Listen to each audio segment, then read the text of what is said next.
Hi, thanks for watching. Tuesday, the 11th of February 2020, and things really are moving as they always do in astrology. I don't know why I say that, they're bound to move. The planets are always moving. But goodness me, Juneau Retrograde came into quite sharp focus last night for some reason. Just the way the planets are moving through the heavens. And I heard from, I think, 3 different people in the space of about an hour, actually, are having relationship difficulties around Juneau. So I'll talk a little bit about that, but also today I'm going to talk about the sesquiquadrate, because that's one of the changes that's coming in today. It's coming in 1:11 p.m. UK time, so that's going to be 11 minutes past 5 a.m. Pacific, 11 minutes past 8 on the east coast of the States and Canada. So quite early in the day there, and that's going to be the Sun in Aquarius sesquiquadrate, the true node, the north node, which is all about where you're going, where life's taking you. And the north node at the moment is in 7 degrees Cancer and 28 minutes. So that is going to have an effect. But first of all, the main stuff. The moon is in Virgo. She actually moves on later today, much later today in UK. She enters Libra at 3:37 p.m. Eastern, 6:37 p.m. No, what am I saying? 3:37 p.m. Pacific, 6:37 p.m. Eastern, and 11:37 p.m. here in UK. So not until much later in the UK day. But that Libra influence, it ought to bring a balance. But I'm putting that down to, I'm putting what happened with the Juneau Retrograde thing last night down to the fact that the moon is nearly in Libra at the moment, because Juneau is retrograde in Libra. Anyway, generally speaking, attention to detail is a big factor with a Virgo moon. As we get into Libra, we get a much more balanced attitude. So things are coming into balance, I'm sure about that. And so we'll see some changes there. The moon 93.5% at this moment, coming down to third quarter, which is going to happen on the 15th of February, just about wherever you are in the world, actually. And after that, things get a lot less intense because the moon energy just drops.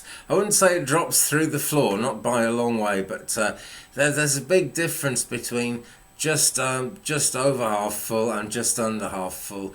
The energy really does change, and then it becomes much more about kind of consolidating what you've already got going.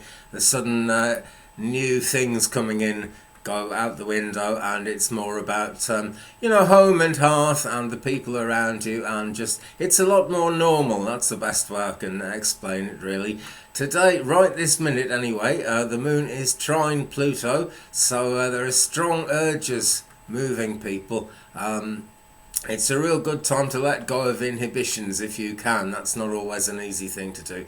But the energy of the moment is driving things.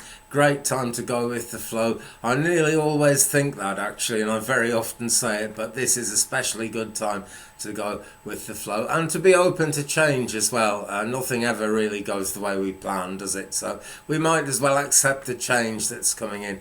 Mercury, so nearly retrograde, is sextile Jupiter. That's been the case for a few days now, and Mercury, I believe, is actually in Pisces. Can't see it anywhere, but I believe Mercury is in Pisces now, and Mercury retrograde happens in Pisces. We're in the pre-shadow to Mercury retrograde. That happens on the 16th of February, which is next Sunday. So very close now, less than a week away. Venus square Jupiter, things get big, overinflated and windy, it says here. Great time actually for expressing good feelings, thanking people for things, generally showing gratitude. Gratitude is always good in any spiritual course of action or ways of thinking. So that's a really good thing to do. It's an expansive time, generally speaking. I mean, less so because it's a Virgo moon, but as Libra brings balance into that later on today, then things get better. We have got a void, of course, moon today actually, and that's for about 5 hours before she enters Libra. So be aware of that. There's going to be quite a big chunk of today when we don't want to be bringing enormous changes into anything. We really just want to be keeping on top of our lives and keeping things as balanced as we can. Mars void in Sagittarius. I would put some of the crazy weather we're having in the world down to that. Not all of it, you know. A lot of that is just good old Gaia doing her thing. She needs to keep things in balance too. And even the massive storms that we're having all over the world are a part of that. And I was amazed yesterday, actually. I was just watching a video about some people in New Jersey, and they're having more or less the same storms that we're having in UK at the moment, and that's very unusual. There's usually about a 2-week gap, that they get it in the States, that side of the States first, on the east side, and then in UK we get it a couple of weeks later, but it's happening at the same time. So there really is a worldwide movement going, and that is just balance. There's high pressure at one end, there's low pressure at another end, so the pressure tries to balance itself out, and it's doing that very quickly at the moment.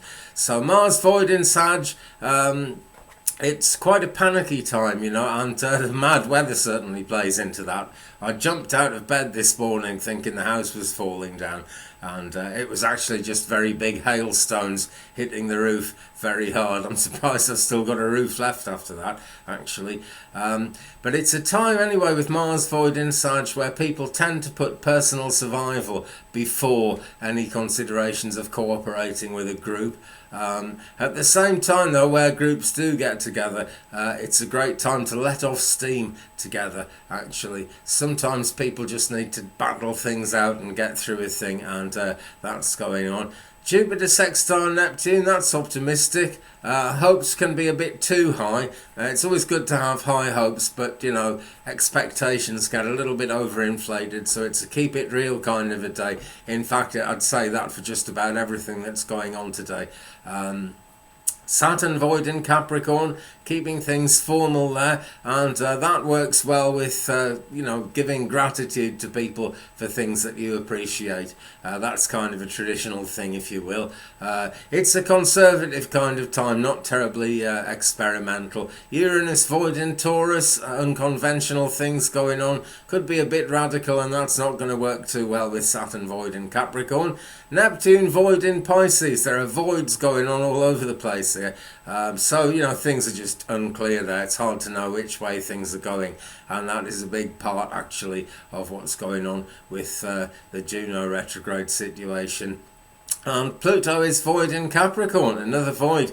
Some people are trying to move towards taking total control of things, or at least kind of putting their power first and thinking that they ought to be able to make things happen because of their power. They need to go with the flow, they really do. Much of this depends on where these planets are in your birth chart. Anyway, what's a sesquiquadrate? That's something I really want to take a look at today. Now, the symbol for a sesquiquadrate is a square with like half a square sticking into it, and it's not a semi-square, it's smaller than that. You can fit a semi-square and a sesquiquadrate into a square, so it's much less than half a square. And at the moment, it's Sun in Aquarius, sesquiquadrate, the North Node. Now, the sesquiquadrate thing, it's a bit like when you've got a young person who's got new ideas, and she may not be all that young, but a younger person trying to get an older person with a lot of experience to change things. And as we know, life is change, and the older we get, or the longer an institution has been going, the more difficult it is for the older person or the more experienced institution to accept any newness coming in. But without newness, we get nowhere, and it's that battle, it really is. So, the Sun has much to do with rules, regulations, and not just outside us, but within us, the way we try to govern our own lives, the way we try to make things work in the most positive way possible. The Sun has a lot to do with that, and the North Node is all about where we're going in life. South Node is where we've been, where we come from, standing on the shoulders of the past. The North Node is, to boldly go where no man has ever gone before. I think I'm remembering that from the 1960s, but they used to say it in the first episode of the first series of Star Trek. That's where that comes from. But it's a true thing, you know. We need to be boldly going forward and trying to make things happen. And that actually, with the moon trine Pluto, is really quite a positive thing, because it is about going with the flow. Okay, so that is the sesquiquadrate, and yep, Sun in Aquarius, sesquiquadrate, North Node in Cancer, and that is happening 1:11 p.m. UK time, so 5:11 a.m. Pacific, 6, 7, 8, 11 a.m. Eastern, so you'll be waking up to that in the States and Canada.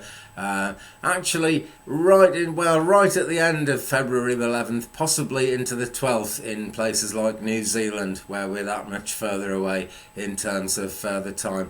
But really, it all happens at the same time. You know, we have these time zones and we think we're so clever for organising the world, but the world just takes over. Real life takes over so often, and as much as people don't always believe that, real life is actually all to do with astrology and all to do with these changes. It's all part of the created universe that the Creator has given us. So Juneau Retrograde, right? Juneau is retrograde in Libra. Let me just look up exactly when that happened. That was February the 8th, 12:59 p.m. UTC, which is the UK time. So much earlier in the morning Pacific, sort of mid-morning Eastern. Juneau retrograde in 21 degrees Libra.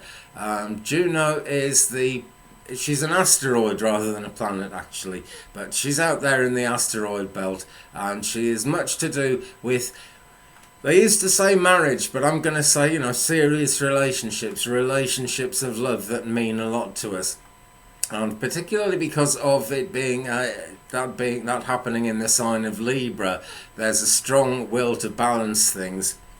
And so things are really almost being forced into balance, and that means that things are being exposed. Things that you might not have been aware of in your relationship are being exposed at the moment.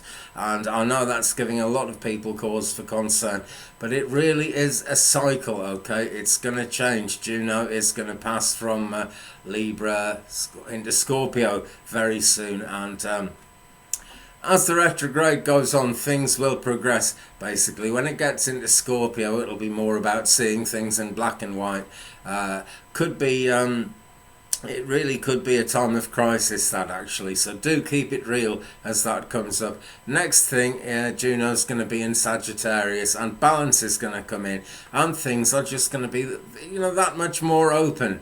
You know, we associate Libra with balance, but when we go from Scorpio into Sagittarius, there's a strongly balancing effect there as well, just because we go from the colours of the world being black and white into a time when things are more open and we can kind of see ourselves doing better, maybe even having big plans, and they don't always work out, but things keep moving. That's what I'm trying to say. And as the moon energy wanes, that is really going to help with things, okay? Third quarter is coming in 15th of February at 22:17 UK time. So what's that? That's going to be 2:17 p.m. Pacific, 3:45:17 p.m. Eastern. And gosh, that's not all about balance, you know, but it allows the balance to happen. And it allows things to become much more natural and much closer to the heart, much closer to the way we are. We're not sort of being dragged forward by crazy lunar energy then,